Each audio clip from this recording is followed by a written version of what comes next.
Hello, everyone. Welcome back to the Mind for Life podcast. My name is Dr. Jeff Bogaczyk. Today, one question that can stop a conflict before it ever gets started. This is a continuation of our series on conflict management.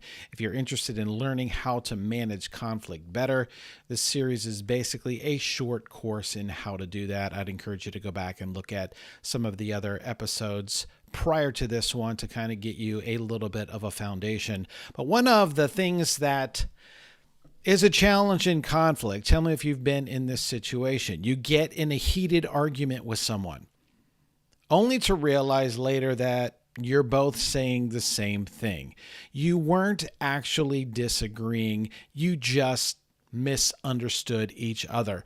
The truth is, knowing the difference between a misunderstanding and a disagreement is probably the starting point for any conflict situation. You have to know whether or not you're dealing with an actual conflict or whether you are dealing with just a simple misunderstanding. Why is it important to know the difference? Here's why. A lot of people argue about things, get emotional, get heated about something that is not an actual disagreement. Our understanding of the other person, be it their perspective or what they're saying or what they're telling us, is not clear. We are in a situation where we have a misunderstanding, and conflicts about misunderstanding are easily resolved.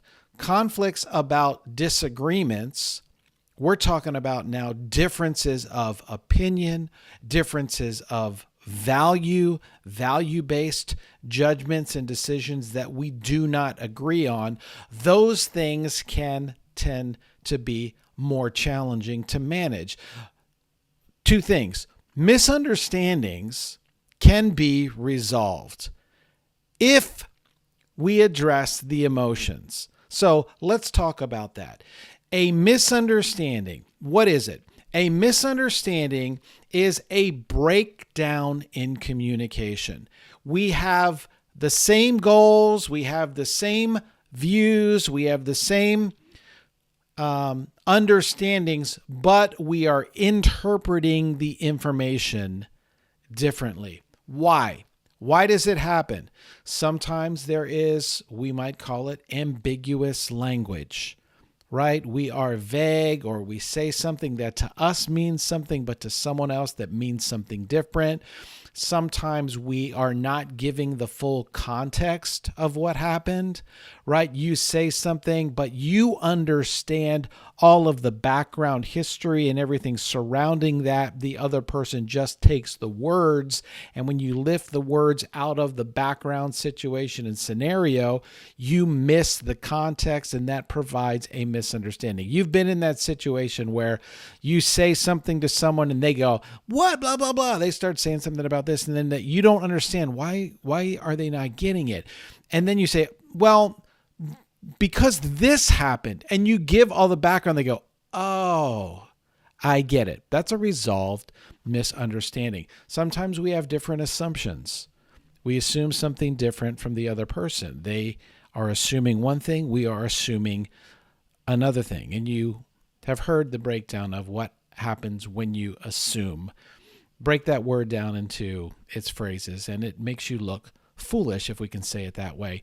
And then there are also nonverbal misunderstandings. We see what someone is doing, we look at their body language, and it gives us a different interpretation than the other person. Let me give you a perfect example. And here's where typically misunderstandings happen. They happen in what we would call electronic communication. I send a text, I send an email, and what happens in an email or in a text is that many scholars will say 93% of the message does not get communicated. Why is that? Because nonverbal communication makes up about 93%, according to scholars, of the actual message. The words which is really what you get in an email or in a text, the words only make up about 7%. And so when you are communicating to someone, they are not only just listening to the words you say, they are looking at your face, they are listening to your tone of voice, they are perceiving your emotional investment in what's going on there. And all of that is missing when it comes to email, text, written communication, electronic communication. So let me give you one tip right from the front. If you're going to talk about something that is important or potentially could elevate the emotions with someone, don't do it over an email. If somebody sends you an email and you can get, or you start to assume from what they write in the email that they're mad or that they're blasting you or something like that, don't jump to that conclusion. That can be a misunderstanding. In that situation, I recommend everyone make a call or go and see that person face to face and inquire more, because they're saying something, you're jumping to a conclusion, you fire something back, they get mad, and everything is rising up when it comes to the conflict because we are misunderstanding each other and we are jumping to conclusions and making assumptions about what's being said when you are getting only 7% of the actual message. So don't jump to conclusions. Don't make assumptions. Don't assume the other person is thinking the same thing that you are. Be careful when it comes to your electronic communication. In most misunderstandings, both parties would like to have similar outcomes. We want the same thing. And how can you resolve it? Clarification. Clarity dissolves tension in the situations where there are misunderstandings. Now, what is a disagreement? Because a disagreement and a misunderstanding are two completely different things. And it's important, number one, to know the difference between a misunderstanding and a disagreement. And then it's number two to recognize how to deal with those things and how to handle those things and how to respond in both situations. So a disagreement is what? A difference in values, priorities, or beliefs. Even when the facts are clear, we disagree about what's important, what's a priority, and what we believe. When I talk about beliefs, maybe it's political values, spiritual, religious values, things of that nature. What are the common causes for disagreements? We have different priorities. One person thinks that this should be the priority, speed, getting the product out fast, efficiency. Another person says, well, no, the priority should be quality. Now, people will tell you, well, both are priorities. Well, the definition of priority is that it comes before something else. Now, we can say both speed, efficiency, and quality are important, but what's the priority? And when you get down to it, some people say, no, we will sacrifice quality for speed, efficiency, and getting product out to market, right? So that's where different disagreements can come into place. No, we think this, and a lot of times, who are the ones that want the product out to market? It's the leadership. It's the people that are guiding everything because they need to get it out there and they want to start getting money, while the people that are working on it have a different priority because they want it to represent them well. So we have a different set of priorities. We also have contrasting values or philosophies. And this is where you see typically disagreements politically. People have different values. Now, sometimes those things are elevated in our, what we would call the politically charged environment. People will use misunderstandings to actually incite aggression and partisan rhetoric. They will capitalize on misunderstandings in order to push out a narrative that to the people that share their values, and we want to destroy the other party. How many times does this happen? And it happens on both sides. Somebody will say something and people will jump on it and say, do you hear what they said?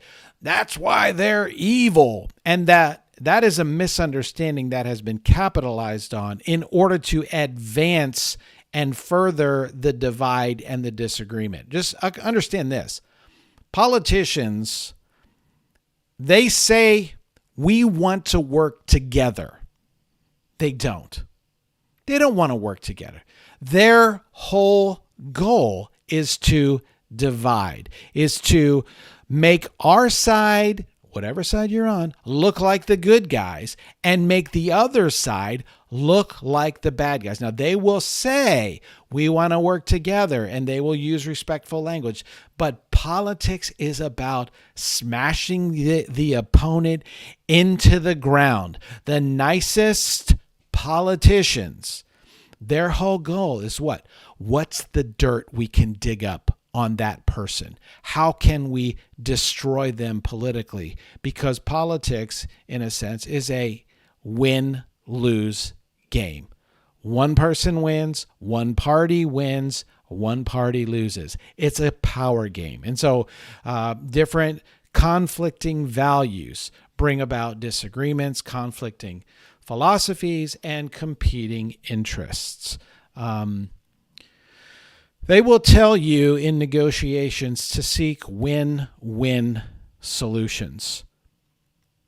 I do not believe there is ever a complete win-win solution.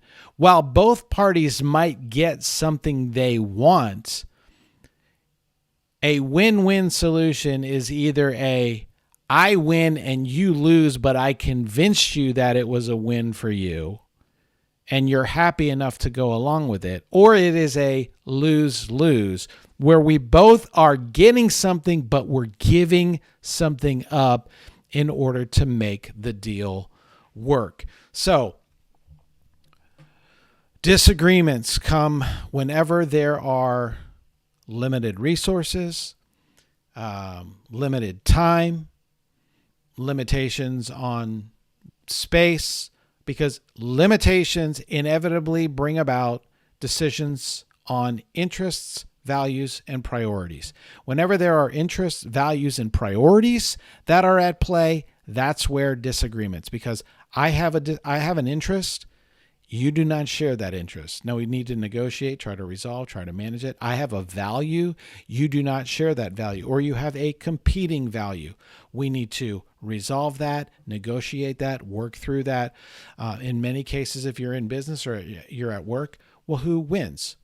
The boss. The boss is the one who says, this is the final straw. I'm the one who's winning on this. I'm the one who's making the decision. I don't care what you think. So that's how sometimes people resolve conflict, and it's not always great. So you have to be able to negotiate those things well and work through those things well, and understanding how emotions get involved in that and all of that. So most important, at the root of conflict is understanding the difference in the moment. Understanding whether what we're talking about here is a misunderstanding or whether what we're talking about here is a disagreement. How do you do that? You ask some clarifying questions. 1, can you tell me what you mean by this? You ask them to clarify. You ask for the context that you may be missing. You ask to understand better. And while you're listening, a lost skill, while you're listening, you are trying to determine and understand if you are having a misunderstanding or a disagreement. Number 2, what's your biggest concern here? Now that's a question directed at values and beliefs. And so understanding and asking clarify questions, that's seeking first to understand rather than be understood. If you are familiar with Stephen Covey, one of the 7 habits of highly effective people. After asking questions, what do? Repeat back what you just heard them say. This is called reflective listening or active listening. You are listening for what they're saying, you are summarizing it, you are paraphrasing it, and then you are reflecting it back to them to hear if you got it right? Because now if you are able to restate what they just told you, you can say, it sounds like you think this, and I'm getting that because you feel this way. So you're pushing it to a value-based decision, a belief or priority, right, or an interest. And then you get an opportunity to see if that's exactly what they say. They say, I don't care about any of that, blah, blah, blah. Oh, we just don't understand. So you can clarify. So you can reflect back to them and hear what they say. So next, look for shifts in their tone. If they start to get emotional, it's usually because they're getting defensive. Well, why do people get defensive? People get defensive because you hit on their ego, and that's typically an issue of value, priority, belief, or interest. So if they start to get emotional, now people will get emotional and passionate because they're not being clear or they're not getting through to you. That's one thing to do. But if they start to get, that's people just getting angry or whatever because the communication is broken down versus people getting defensive and attacking you back. That's an issue of ego, belief, interest, value. That's an issue of disagreement. And then lastly, I would say this. Where are the areas of commonality? In other words, where do we agree? Start by clarifying. So, okay, we agree on this, we agree on this, we agree on this. I agree with you on that. What am I missing? When you are able to reflect back to the other person and say, well, you said this and I agree with you. You said this and I agree with you. We're in alignment. You said this and I agree with you. We're in alignment. What am I missing? When you use that when you assume that you are aligned first and foremost, that shows you that we're dealing with a misunderstanding. So, is it a misunderstanding? Is it a disagreement? How do you deal with each? Important to know, first and foremost, what you're dealing with, because if you deal with one according to the other, it's going to make things worse. In other words, if it's if it's a misunderstanding and you deal with it as if it was a disagreement, you're going to cause things to get way worse than they already are. And number two, if you deal with a disagreement as if it was a misunderstanding, you are going to make the situation worse. So if it's a misunderstanding, slow down, ask clarifying questions, paraphrase, reflect back what they're saying, ask about missing information, see if there's something you don't assume, and then confirm your shared goals, confirm your alignment, confirm agreement with the other person. If they are misunderstanding you, provide more information, provide reasoning, provide clarifying context, right? When you provide that for them, it changes the dynamic. They go, oh, I didn't know that, or oh, I didn't realize that. Oh, well, that clears things up. If it's a disagreement, now you have to figure out how you're going to deal. That's a negotiation. When you are dealing with a misunderstanding, you're not negotiating. You are giving more information. You are clarifying. You are asking for more information. If you're dealing with a disagreement, now it's a difference of opinion, a difference of interest, a difference of value. Now we are negotiating, and this is where you have to figure out, is there a way for us to integrate, for us to be collaborative, or is there a way for us to compromise?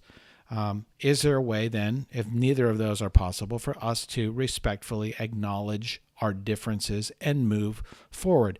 A lot of differences of values doesn't necessarily mean that you can't work with people, right? You can work with people that have different values as long as you are not having to work in areas where those values are coming up. So most times in your work environment, you're not dealing with politics necessarily. We're not talking about these issues or that issues. We're talking about, can we get the product out? Can we get the project done? Where are our KPIs for this quarter? Blah, blah, blah, blah, blah. And you're not dealing with the issues that are politically charged in our culture and environment, or whatever culture and environment are. However, now think of it this way. If it's a misunderstanding and you treat it like a disagreement, now you're involved in a negotiation, you immediately are putting the other person in a negotiation perspective as well. And what you're doing is dealing in a negotiation situation when it can all be cleared up with more information. Now, if it's a disagreement and you're treating it as if it's a misunderstanding, you're giving more information, you're clarifying, you're thinking to yourself, why is this person not getting it? And you are getting upset and they're getting upset. Like, I don't care about more information. We just don't agree on this. Let me give you an example. There's a story of some government officials who wanted to put in a prison in the midst of a community. So they decided to have a town hall to explain to the community why this was a good thing, why it was good to dump a prison into their community. And they gave all of the information, they gave the tax benefits, and the people were mad when then they would go, but don't you understand, we're doing this and it's going to blah, blah, blah, blah, blah. And they just kept on giving logistics and information and facts and statistics. And the people just kept getting more and more angry about it. The government officials didn't understand the fact that the people disagreed. They had a different value. We don't want a prison in our neighborhood. And the idea that you're just going to give more information and that's going to fix the disagreement, that you're going to persuade someone by facts and statistics and tax numbers why this is good and I don't want it. Now, sometimes you can persuade someone when it comes to values, but you have to change the value, the belief, the interest, and most of the time, more information doesn't do that well. So, in closing, not all conflict is the same. Understanding the difference between a misunderstanding and a disagreement, you will save yourself time, stress, broken relationships. That is the very first and foremost step that you should ask yourself when you're in an argument with your friend, with your partner, with your spouse, with your colleague, with whomever. What is really going on here? Is this a disagreement? Is this a situation about values, interests, priorities, and beliefs? Or is it a misunderstanding and we have just not been clear? I didn't get something, they didn't get something. And that is the starting point for dealing with any conflict, right? You can avoid conflict by starting there, because if it's a misunderstanding, you won't get into all of the arguments. You won't get into how to diffuse someone, having to diffuse yourself. You will just be able to say, oh, let's just clear this up. So I hope that's been helpful for you. Understanding the root cause of conflict.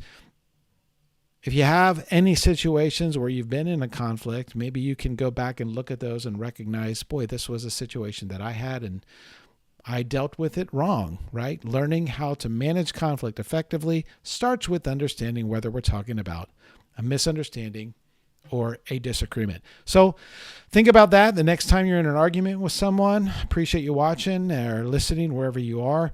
You can find this on Apple Podcasts, Spotify, or now on YouTube as well. If it's been beneficial for you, give it a thumbs up, share it with a friend or somebody who needs to know it, and look back at some of the other episodes that I've done on conflict management. Thanks for taking the time. Have a great week.